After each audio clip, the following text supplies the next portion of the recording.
Jim Baldwin. He's the Commissioner of Education, Jim is, and CEO at Questar 3 BOCES.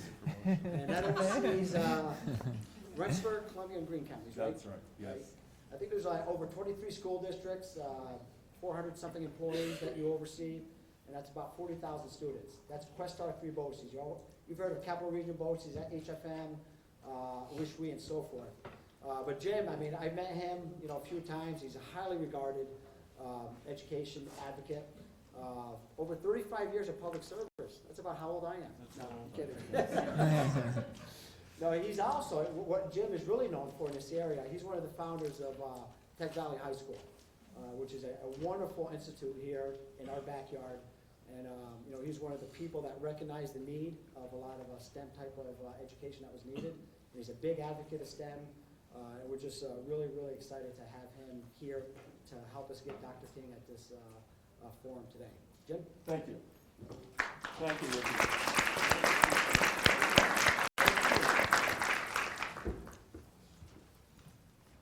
Good morning, everyone. I want to thank you, first of all, for braving the winter weather to come out this morning.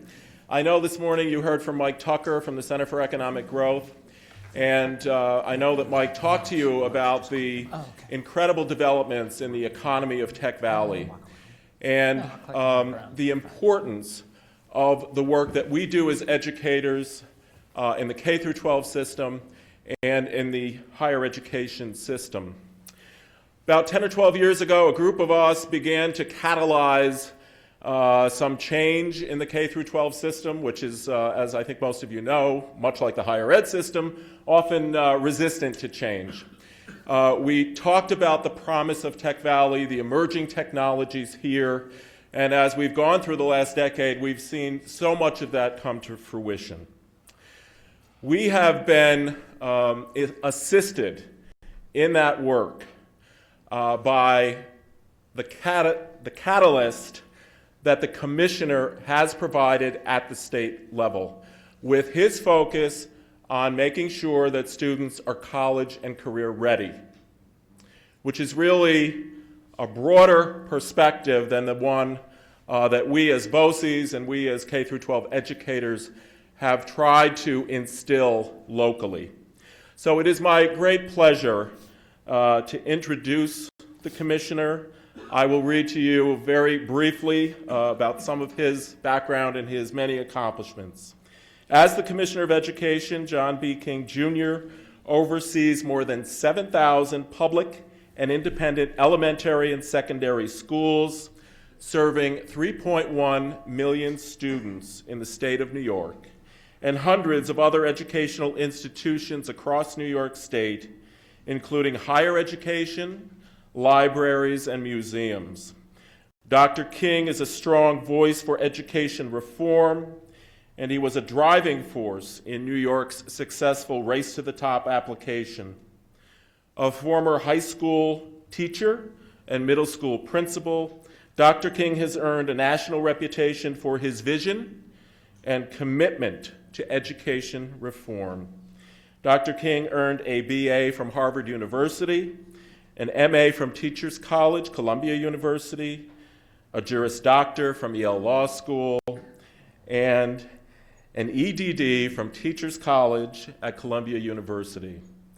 I am very proud to say that I shared the experience of attending Teachers College, Columbia University doctoral program with Dr. King over the last 10 to 12 years. We have been classmates, we have been friends, we have been colleagues, and it is now my great privilege to serve with him in the capacity, in his capacity as Commissioner of Education. Please join me in welcoming Dr. John King.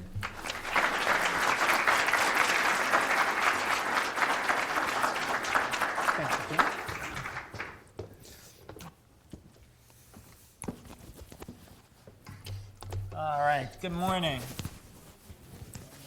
Well, that was high energy. Good morning. Good morning. That's a little better. Thank you, Jim, for that introduction.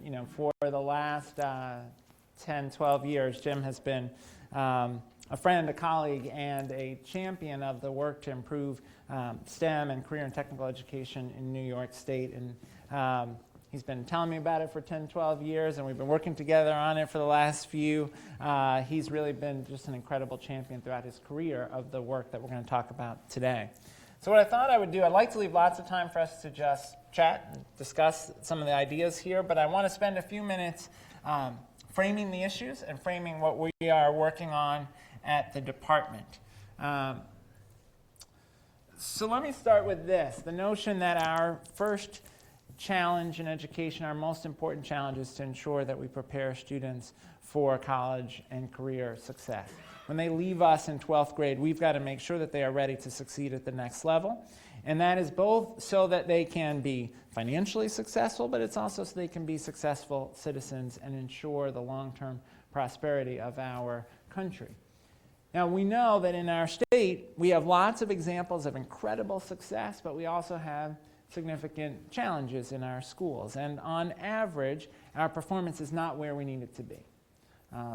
Our most recent high school graduation data illustrates that we had 74% of our students graduate from high school, which means we've got a quarter of our kids entering the American economy without even a high school diploma. And we know what that means for their competitive chances. But within that number, one of the things that worries us at the department is that of those students who graduate from high school, less than half of them, so just under 35% of the students who begin a high school cohort actually graduate with the level of math and English language arts performance necessary to enroll in and succeed in credit-bearing college courses. And we see that play out in our higher education data. We at the department are responsible for overseeing our higher education institutions, and we know that in our two-year institutions around the state, our community colleges, now a majority of entering students in our two-year institutions are required to take a remedial class. And I often try to remind audiences that a remedial class sounds like a class where you do some work that helps you catch up. Remedial class, to be clear, is a high school class that you are taking in college and paying college prices to take. And so this is a real challenge. Nancy Zimfer gave her State of SUNY speech yesterday, talked about this challenge that SUNY is grappling with. CUNY and New York City also grappling with this challenge. We have two-year institutions in this state where 80%, and this is true across the CUNY two-year system, 80% of entering students are in remedial courses. So that tells us that we have a challenge to bridge the gap between what students are accomplishing in high school and what they need to succeed in college. And we know that our competitors aren't waiting for us. Our international competitors aren't saying, well, United States is going through a tough time economically. Let's take a rest and let them catch up. Right? Instead, what they are doing is making very significant investments in human capital. The leader of Singapore a few years ago gave a speech to their equivalent of Congress and said the number one priority for the country was education and the development of human capital, that was their answer as a country to long-term prosperity. Right? The President Obama often says the countries that out-educate us today will out-compete us tomorrow. The reality is that the countries that are out-educating us today are already out-competing us in significant ways. Sometimes people will say to me, but that's because you're looking at averages. And overall, it may be that we're in trouble, but we have lots of districts that are doing well. And I agree, we do have lots of districts that are doing well, but we have to acknowledge that our competitive challenge is not just an urban problem. It's not just a problem of high-need students. It is a national competitiveness crisis that we face that we've got to take on. There was a study done recently of the children of college-educated parents and their math performance internationally. And what you see is that children of college-educated parents in Shanghai are dramatically outperforming the children of college-educated parents in the United States. Now that suggests that we have more than just an urban problem, more than just a high-needs district problem. We have a national problem. We also know that we have a particularly severe problem in our highest needs communities. So our highest needs communities are trailing our less needy communities, and our less needy communities are trailing many of our international competitors. Is that true of every community? No. But across the state, should we be happy with where we are? No, we have work to do. It's not a condemnation or a criticism. That's just the reality of what we need to do to position ourselves to compete in the 21st century. There's a fascinating study that was done looking at what would happen if you raised the math performance of American students to the level of math performance of Canada. And the finding that that would produce, just that improvement in our math performance, would add $1 trillion to our economy. And several recent editorials have argued that our fiscal cliff problem is less about solving our politics in Congress, more about solving the challenges of our education system, right? Because this level of revenue would begin would actually close the gap that was the source of the fiscal cliff debate. What does that mean for New York in particular? An organization called CEOs for Cities did a study that showed if you increase the percentage of adults in New York State with a college degree by a single percentage point, it would translate into $17.5 billion in additional revenue within the state, additional economic activity. And so when we talk about, sometimes people will say to me, why are you talking about STEM and CTE and college and career readiness when there are so many fiscal challenges in school districts? But the real answer is, if we don't improve our outcomes, we're leaving revenue on the table that could help us fix our fiscal problems. Right? Our solution long term as a state, as a country, isn't to cut our way to prosperity, it's to grow our way to prosperity, and the way that we grow is by ensuring that we reap the benefits of this talent dividend. This isn't just about four-year degrees, and I'm sure you've already been talking about that at the conference. This is about meaningful post-secondary training that prepares you for a successful career. The Pathways to Prosperity study that was generated by faculty members at Harvard University looked at the United States in comparison to our international competitors in terms of how we do at preparing students for careers, and found that we not only face challenges around our ability to prepare students for four-year colleges, but we're not doing a good enough job preparing students to successfully complete two-year college degrees that position them for success in the current jobs that are available in our economy. We know this. We know that there are 3 million open jobs in the United States because there aren't people with the skills to match those jobs. There was an op-ed today by Stan Litow at IBM in the Daily News that talked about how many open jobs IBM has. Posted jobs they can't fill because they can't find employees with the right set of skills. The president has talked about the reality that we must prepare our students for post-secondary credentials. And we know that the labor market is becoming more demanding, not less. Our international competitors are working diligently to produce the next generation of engineers. And if we want to compete, we need to compete with them in terms of that commitment to STEM education. As I'm sure you've heard about and many of you in the room who are in industry, and I'm sure you've heard from the industry speakers, business can go anywhere. Business is going to go where the human capital is. They're not tied necessarily to a particular community. If we want businesses to grow here and throughout our state, we've got to produce the workforce that businesses need.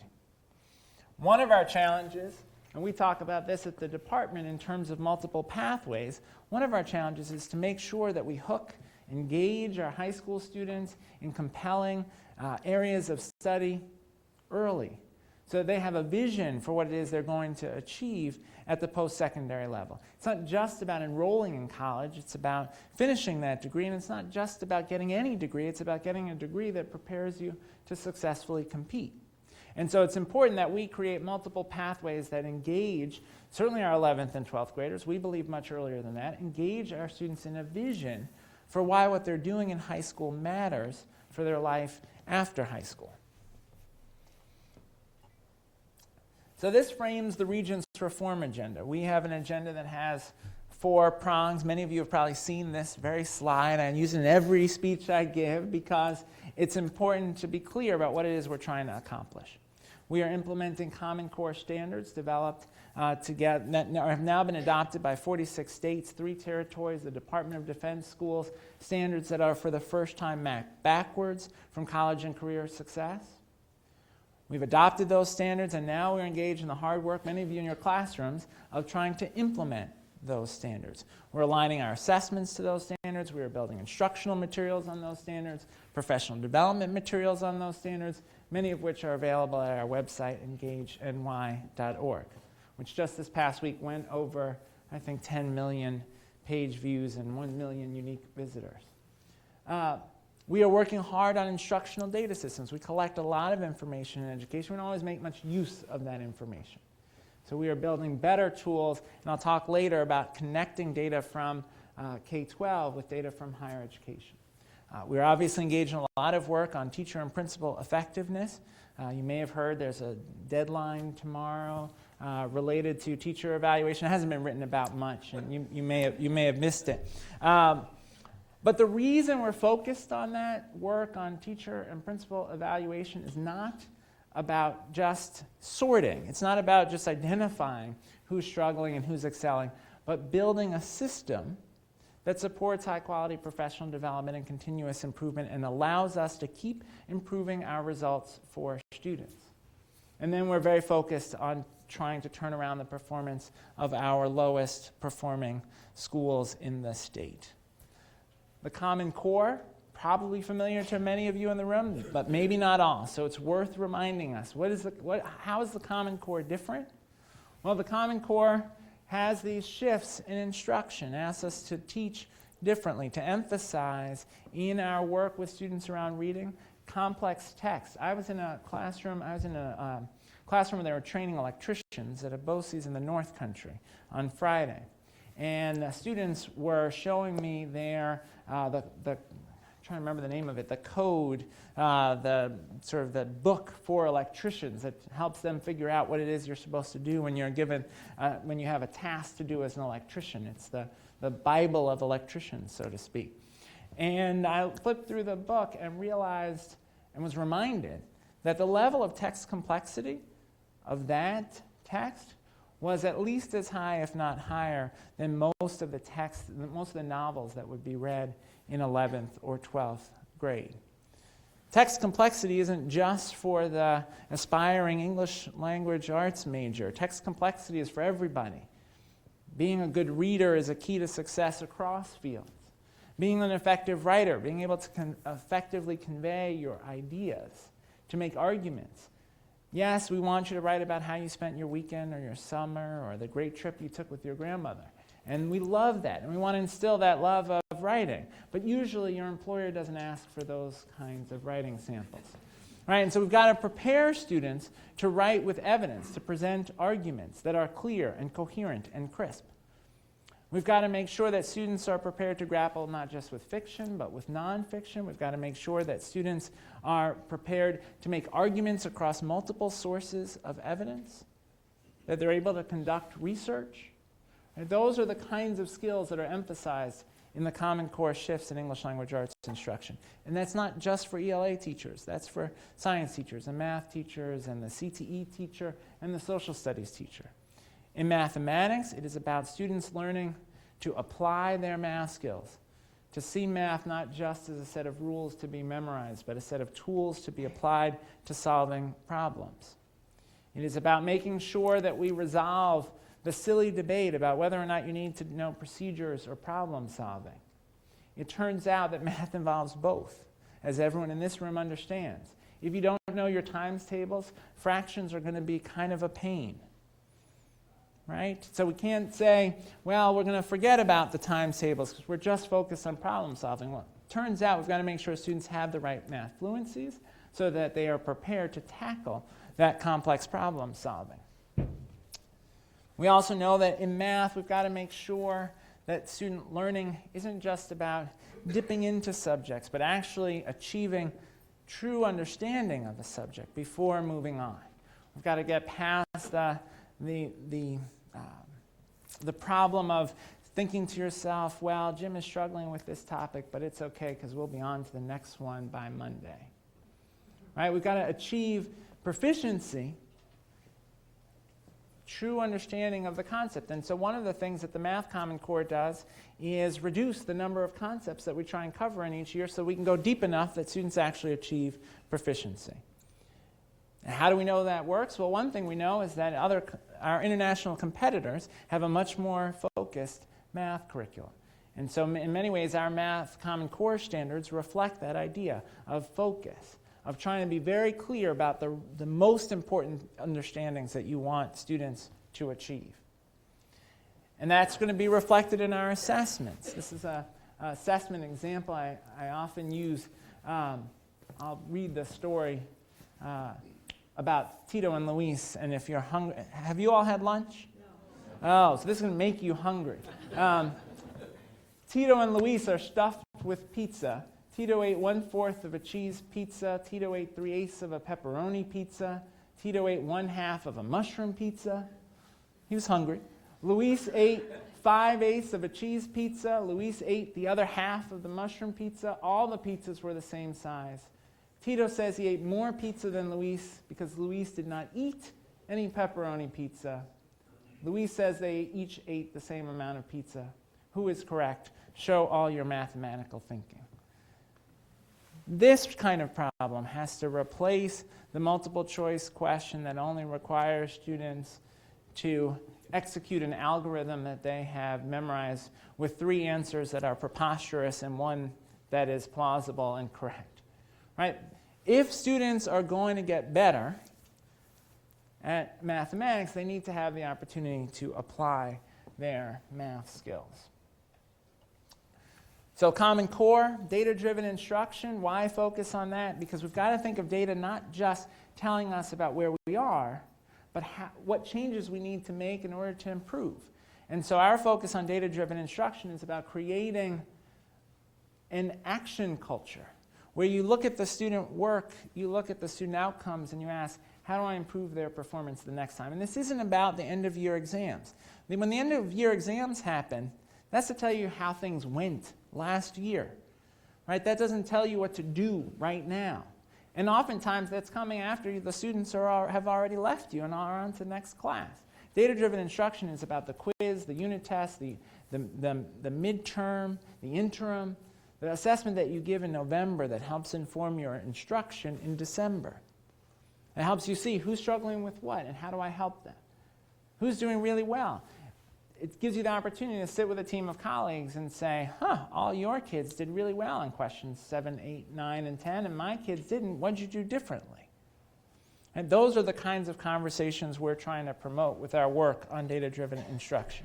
Obviously, the work on teacher-leader effectiveness, and we are particularly investing in work on STEM. 2 of the things that we've done with some of our Race to the Top resources, we are investing in a partnership with the College Board around training teachers to implement advanced STEM classes. And if you haven't signed up for it or are interested, you can if you go on the SED website.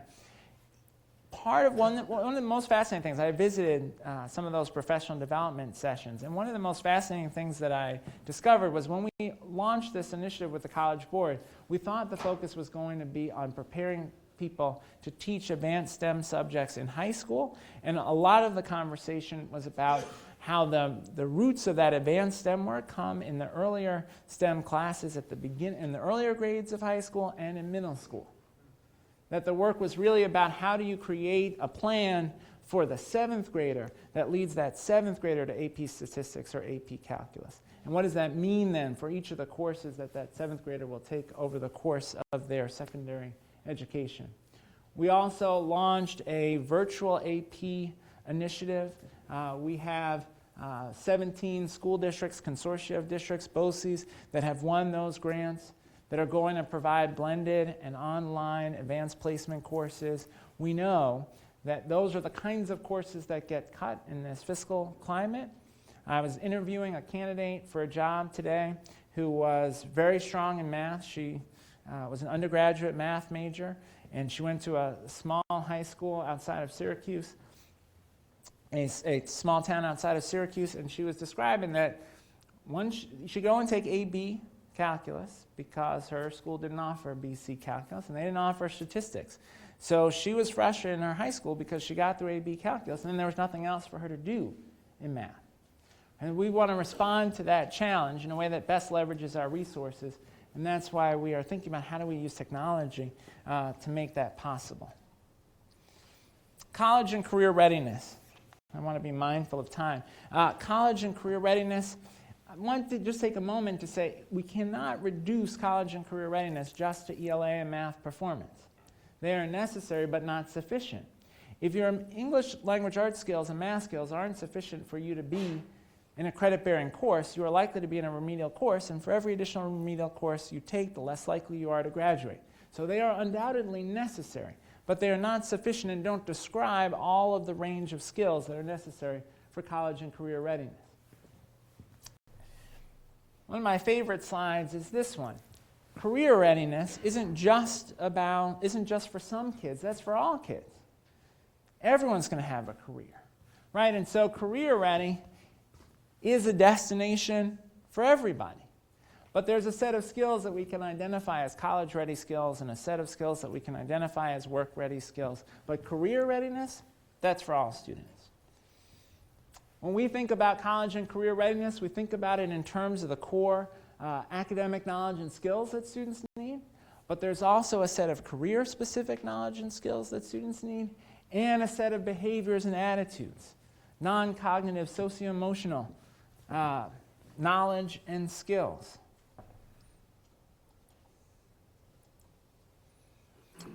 So it matters that we have these aspirational performance measures. We asked, did students do well enough on their Regents exams that they could enroll in credit-bearing courses, right?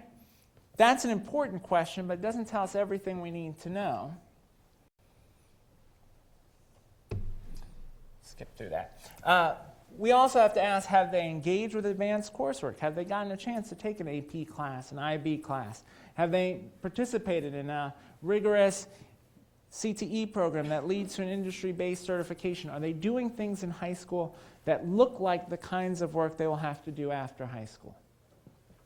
And so we are doing work to begin to report on those very things, to expand our accountability system and our conversation about school outcomes beyond just exams to these other aspects.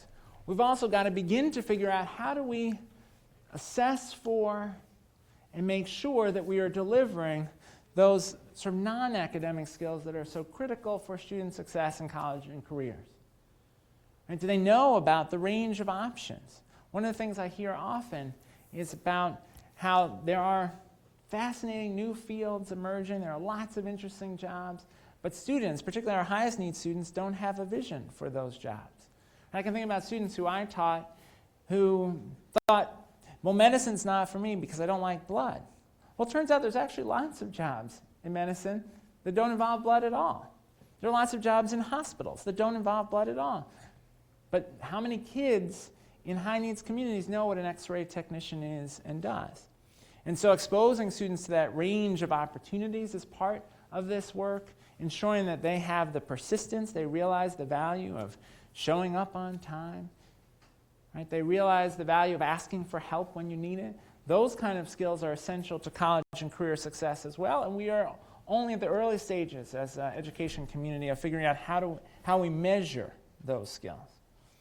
And then there's career-specific knowledge, the skills that are necessary for the area that you intend to pursue. And we know we have very strong CTE programs across the state. They're doing a good job around that, but that's not available to a large enough share of our students.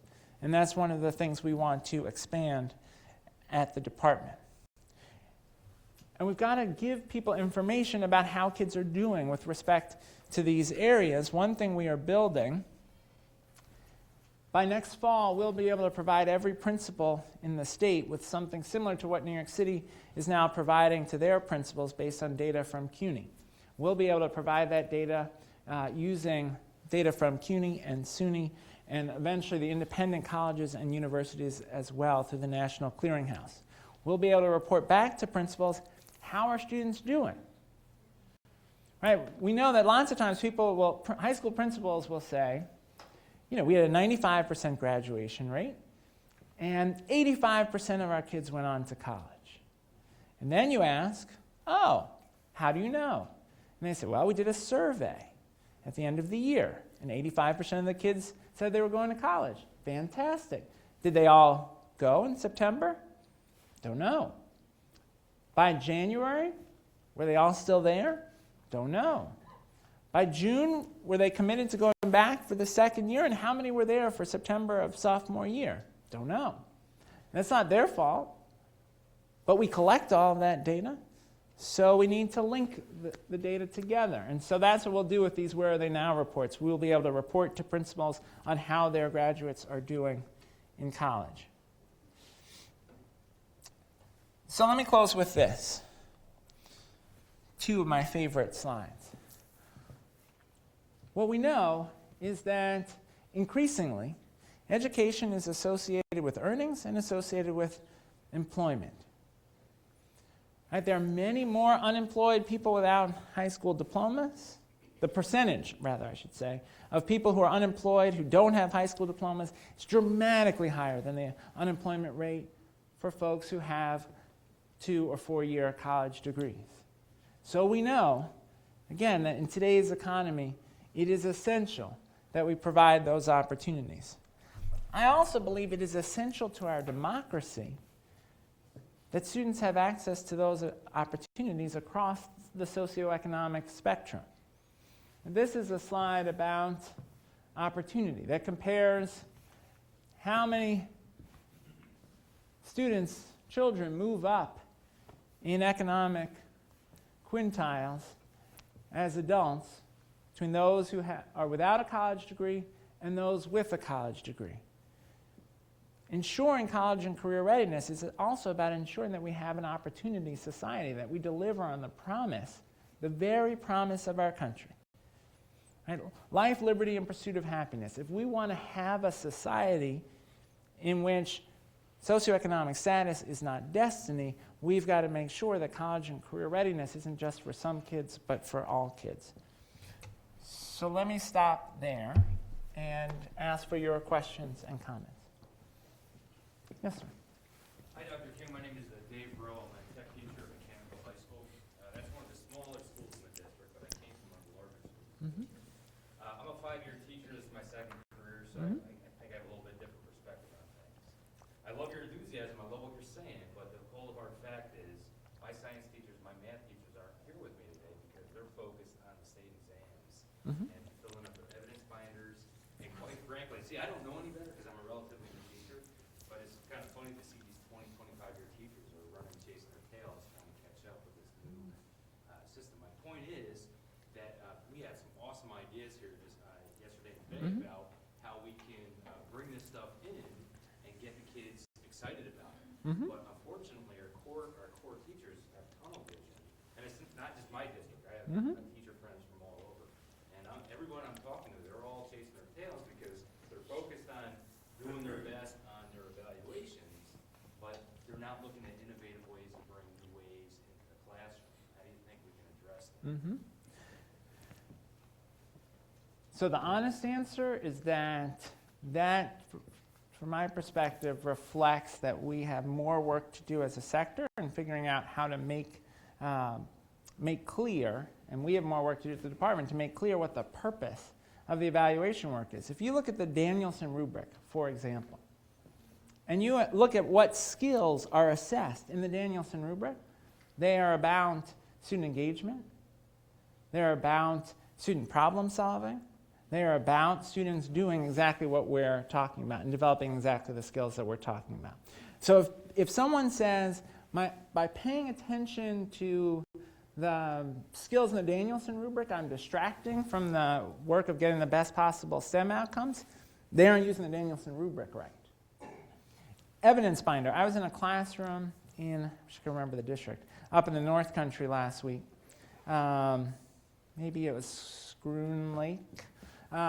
In a science teacher's classroom, and she actually showed her evidence binder, which was a online, she had built her evidence binder online. She showed me, for many of the elements of her evidence binder, she was using video clips of her classroom instruction, including this great experiment where, I can't remember what she was putting inside of the pumpkin, but there was all this stuff oozing out of the pumpkin. It was fantastic. That's why I was not a science teacher. I was a high school history teacher. But it was fantastic. Kids were super engaged, and it was an introduction to the topic that they were working on.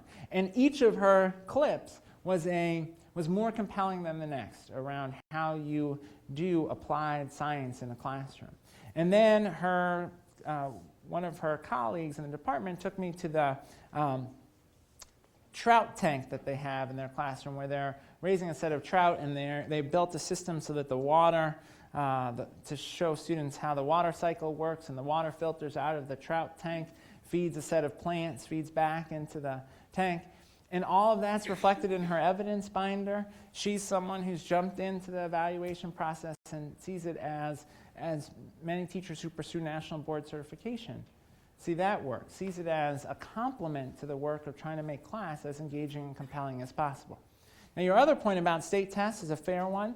I have to say I cringe often when I'm in classes and the frame of the lesson is, here's what we're going to do today because this is just like question 3 on the practice test that we did yesterday. Because as a student, I wouldn't have found that a very compelling rationale for the work. But the irony of that is that actually the more engaging, the richer the instruction, the better the outcomes. And so the whole culture around test prep, I just think is backwards pedagogically. It just isn't true if you do more handouts, more photocopied versions of last year's test, that students will get better outcomes. It just doesn't work like that. What makes for better outcomes is students who are engaged, who are working hard. When I was in that class for the students who were going to be electricians, I was contrasting, when I was debriefing the visit with the DSs from that region, contrasting that class where students were learning to be electricians, where they were also doing math, applied math, with an algebra class that I saw that was basically, I would call it a Regents exam test prep session. And the reality is, the students were working harder, learning more, doing more math in the electrician class than they were in the algebra class. But that's about pedagogical choices. That's not about the assessment. Because honestly, assessments aren't going anywhere. They were here before. They'll be here long after everyone in this room is gone. They're a part of life, right? We know kids are going to have to take those exams. They're going to have to take APs. They're going to have to take SATs. They're going to have to take final exams in college. They're going to have to take industry exams. It's not the assessment. It's the instruction. And so this was a very long-winded answer, but as you can see, I care a lot about this. I just think we have the conversation in education about an entirely wrong subject, as opposed to saying, how do we leverage, whether it's our work on assessment or our work on evaluation, how do we leverage all of our resources around instruction so that we close the achievement gap by closing the engagement gap? Yes, sir. Mm-hmm. And a lot of the things here make a lot of sense. The concern that I have, and a lot of what you mentioned in terms of grants, and we've applied. We're a high wealth district, but because of the tax cap, we don't get nearly as much state funding. A lot of it comes from taxpayers, but because of the tax cap, we're looking at a $500,000 cut this year. We had $1 million last year, $1 million the year before. So the funds that come through grants aren't applicable to my district. While I have teachers and students who very high graduation rate. We send over 9% of our kids to college. It seems a little bit difficult for schools that are considered high wealth, but we're losing significant money every year.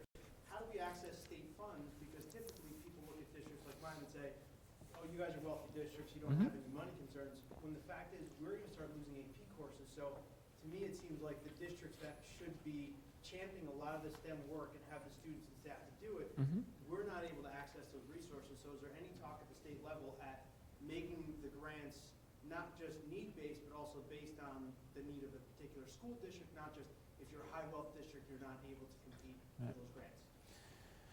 So, look, it's a very fair question. I think A few thoughts on the financial picture generally, and then back to the specific question. If I were the one organizing our system of school finance, I would organize it differently. And there are many things about how we finance schools, not just in New York, but around the country, that are fairly irrational. It's just probably an understatement. I do not believe we are organizing how we spend the $58 billion we spend in the best way to get the best outcomes for most students. And the regents have put forward a series of proposals for ways that we could, I would say, modestly improve on our current system. And those are important proposals, and we will go to the legislature and we will advocate for funding equity. I think actually in many ways our state aid system under-supports our highest needs districts, and I think we need to put resources there. But I also think we organize ourselves in ways that don't make a ton of sense. There are lots of things that we should be doing regionally that we aren't. There are some things we should be doing statewide that we aren't, and we said do 700 times, and that adds cost. I don't think it's the most efficient way to organize ourselves. All of that said, I do not think the fiscal picture is going to change very significantly over the next few years.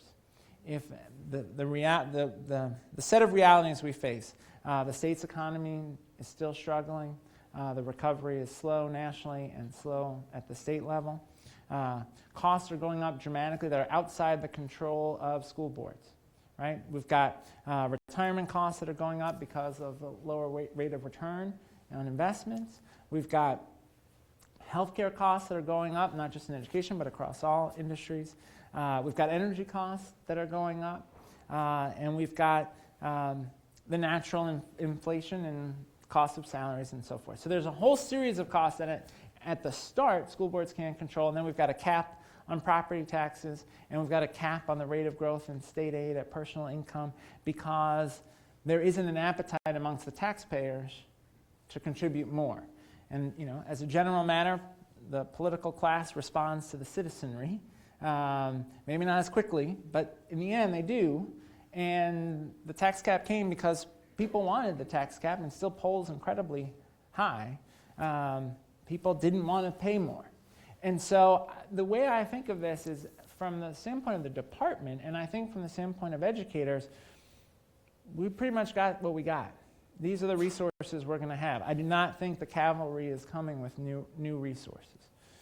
So then the question becomes, with those limited resources, what do we do? I think you're always going to see, to the heart of your question, I think you're always going to see federal grants and state grants targeted towards higher needs districts disproportionately, although lots of them are sort of open competitions. For example, that virtual AP grant competition required, I think it was a 25% poverty threshold, which got a much broader swath of districts than some of our other grants. So I don't think that's going to change. I don't think you're going to see a shift where grants are more targeted towards more affluent communities. But I do think we are going to have to think radically differently about how we organize ourselves in light of those changing finances. So how do we keep from losing AP classes? Well, Jim and I were in, was it East Greenbush? Yes. We were in East Greenbush in a distance learning classroom that they built. They were going to lose their AP European History class. It was AP European History. They were going to lose that class because they didn't have enough kids to support the class, to support the teacher salary for the class. And so they are sharing that AP European History class through distance learning with, I think, 3 other districts. And so that built up enough enrollment to have the AP European History class survive. I think we're going to need to do a lot more of that, or we're going to lose the classes. It isn't to say people shouldn't advocate for more resources for education, and that's an important thing to do, and we certainly will do it at the department. But I think the reality of our fiscal climate is we've got to figure out how do we deploy the resources we have differently. Yeah. Yes, ma'am. My name's Hillary Riley. I'm a science integration teacher in current technical education for Jim's jurisdiction. I'm Star 3. I work at the Columbia Green Education Center. I'm curious with the new onset of the next generation science standards. Okay, especially particularly because we are right now being measured with ELA math, okay, for our evaluation. And I'm really excited to think about the prospects of being evaluated in my own discipline. What types of discussions are happening at the state level So, the regions will ultimately consider whether or not to adopt the next generation science standards. We've had a sort of panel of educators from around the state who've been involved in the development of the standards and helping us to prepare feedback on the various drafts of the standards. I think there was just the most recent draft was a few weeks ago, right? So, when the standards are finalized, I expect to present them to the board and ask for their support around adoption. I believe this multi-state effort to have common standards is critical and will allow us, back to the question about resources, I think common standards are actually going to help us as a country better leverage our resources. Right? So rather than doing everything 50 times, which seems very inefficient, we'll be able to have this common set of outcomes, build common assessments, I hope.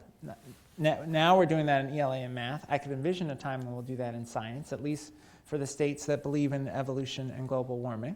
But that's that's going to be a real challenge. When it comes to adoption, I think the adoption of the next generation science standards is actually going to be a much more challenging political undertaking than adoption of the ELA and math standards. The other thing that it's going to allow us to do over time, and this goes to the data work, is, right now when people are looking for a lesson plan about something, we will go online and Google, for that topic, and you get this just mountain of stuff. I can envision a time where when you give that interim assessment in your science class in November, and you get your results, you are able to see on a screen a link to materials for that standard and access a ranked list of materials that have been developed across the country. Sorry about that. That's because of that little deadline that we have tomorrow in one large district that has some work to do still.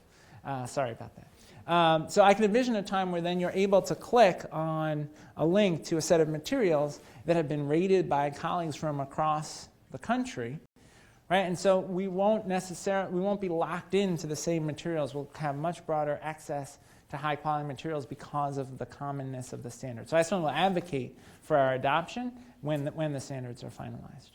So can I just have Sure. a follow-up? One of the things that we've been having conversations about is, our curriculum maps. Mm-hmm. Okay. Whether or not we should be including national standards, okay, in Mm-hmm. science, Mm-hmm. in addition to the Common Core, Mm-hmm. and whether that would be proactive Mm-hmm. for us to do so. Mm-hmm. And what are your comments in regards to APPR for that? How many superintendents do we have in the room? Just a couple.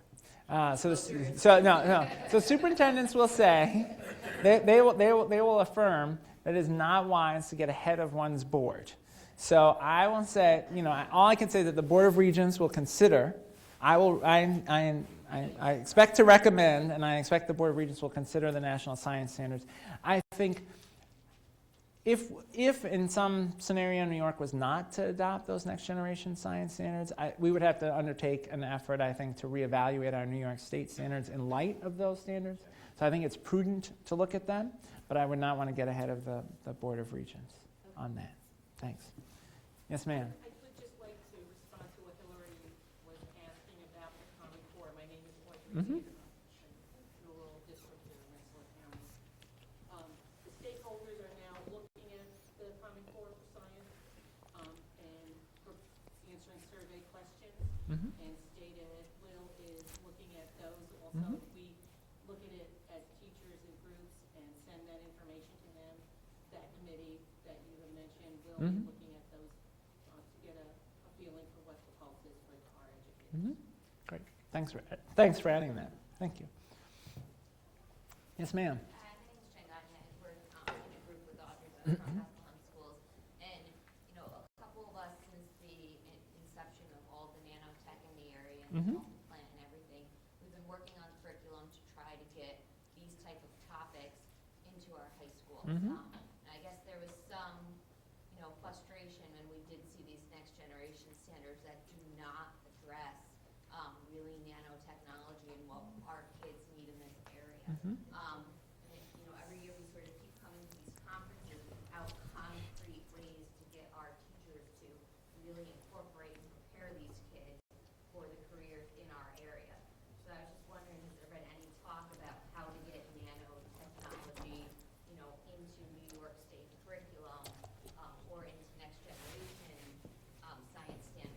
because there seems to be a gap.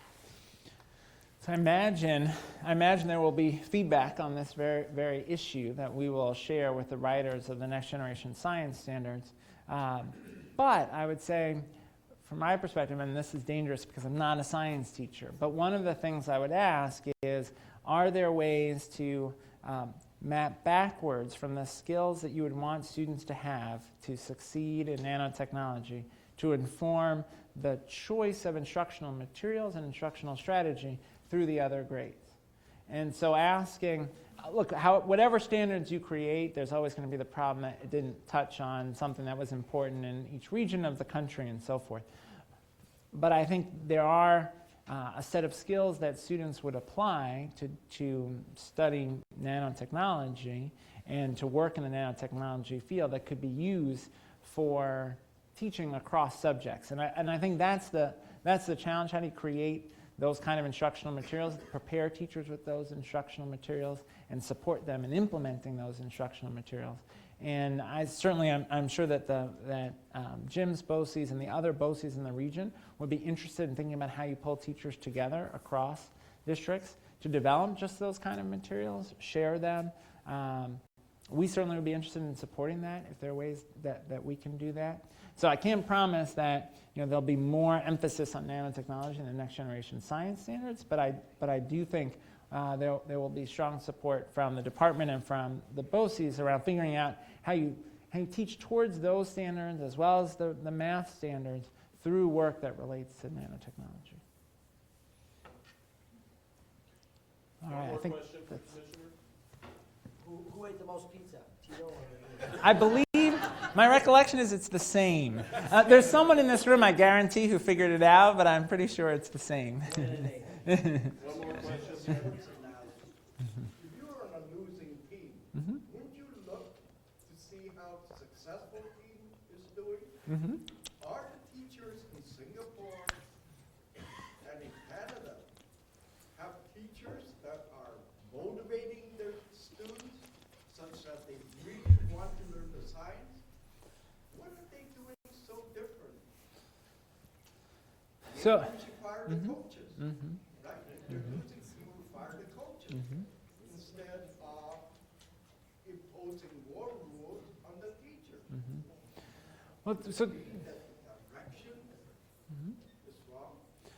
Well, so two things about the international comparisons. One is that there are lots of non-educational things that other countries are doing differently from the United States, right? Whether it's in how those countries deal with healthcare or how they deal with poverty, right? So there are so the United States has a different context for sure from some of those countries. But there are some commonalities. One of the things that's reflected in the Common Core is that, as I talked about mathematics, when you look internationally, one of the reasons that math achievement is higher in other countries is that they focus on a smaller number of subjects more deeply in mathematics and ensure command of those subjects and are strategic about which subjects they pick to focus on. So and there's a pretty extensive analysis of that. If you look at our Engage New York website, I think we've got a link to a very extensive international comparison of math standards that points out this point. We know that our competitor countries that are outperforming us focus much more intensely on teacher quality at the outset. So in Finland, to become a teacher in Finland is a highly selective process, and they produce many, many fewer teachers. We greatly overproduce teacher education graduates in the United States, and our standards compared to Finland are significantly lower. So one of the differences is also at the outset. Well, I'll give you one example that we're working on. Historically, elementary school certification, you've been able to get elementary school certification in New York State despite failing the math section of the elementary school certification test. In fact, I've sat with School of Education deans who've said to me, I often have teacher candidates come into my office and say, I don't really like math, so I'm going to become an elementary school teacher. That's a dangerous thing, ultimately. And in many of our competitor countries, that would not be acceptable. There's a great book by Liping Ma on math instruction in China. And one of the points that is made in that book is that Chinese math teachers tend to have less academic training than American math teachers. But when comparing their knowledge of math content, the math content knowledge is much higher. And there are some great vignettes in there comparing teachers' ability to explain why you invert the fraction when doing division, fraction division, and asking teachers to explain it and comparing the answers of American teachers. They're very rule-based as opposed to the Chinese teachers who are able to offer a more conceptual explanation. So I think there's a lot to be learned from other countries. And your point about firing the coaches is a fair one. Look, as a sector, there's a danger in declaring that all is terrible or all is great. And I think we have a tendency in American political discourse to behave as though one must choose between those two. And I would say when you look out at American education and New York State education, it is neither true that all is great or that all is terrible. It's in the middle. And probably on balance, better than many places, not just in the United States, but around the world.